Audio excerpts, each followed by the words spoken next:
सरकारी कर्मचारी के लिए नया नियम, पेंशन को लेकर कंफ्यूजन खत्म, तलाकशुदा बेटियों के लिए बड़ी खुशखबरी। जी हाँ दोस्तों, आज की सबसे बड़ी खबर आ चुकी है। अगर आप सरकारी कर्मचारी हैं तो सबसे पहले हमारे चैनल को सब्सक्राइब कर लें। सरकार की तरफ से हाल ही में साफ किया गया है कि अब सरकारी कर्मचारियों की तलाकशुदा बेटियां भी अपने माता पिता की मृत्यु के बाद पारिवारिक पेंशन पाने की हकदार होंगी। सरकार की तरफ से हाल ही में साफ किया गया है कि अब सरकारी कर्मचारी की तलाकशुदा बेटियां भी अपने माता पिता की मृत्यु के बाद पारिवारिक पेंशन पाने की हकदार होंगी। यह नियम उन परिस्थितियों में भी लागू होगा जब तलाक माता पिता के जीवन काल में हुआ है या उनके जीवन काल में ही किसी सक्षम न्यायालय में तलाक की कार्रवाई दायर की गई हो। अक्सर पारिवारिक पेंशन को लेकर संशय बना रहता था कि क्या तलाकशुदा बेटी की पेंशन मिलेगी, अगर मिलेगी तो किन शर्तों पर। यह सवाल जब संसद में उठाया गया तो सरकार ने स्पष्ट किया कि संबंध में स्पष्ट प्रावधान केंद्रीय सिविल सेवा पेंशन नियम 2021 और उसके बाद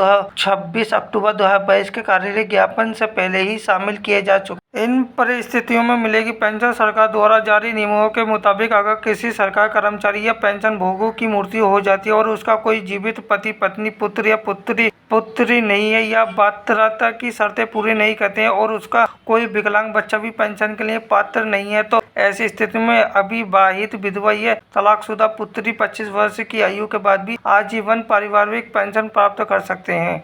हालांकि इसके साथ कुछ शर्तें भी जुड़ी हुई हैं। पुत्री अपने माता पिता पर आश्रित रही होगी। यदि बेटी विधवा है तो पति की मृत्यु माता पिता के जीवन काल में ही होगी। यदि बेटी तलाकशुदा है तो तलाक माता पिता के जीवन काल में ही हुआ होगा या कम से कम अदालत में तलाक की कार्रवाई उनके जीवन काल में ही दायर की गई होगी। यह पेंशन तब तक उपलब्ध होगी जब तक वह दोबारा शादी नहीं कर लेती है।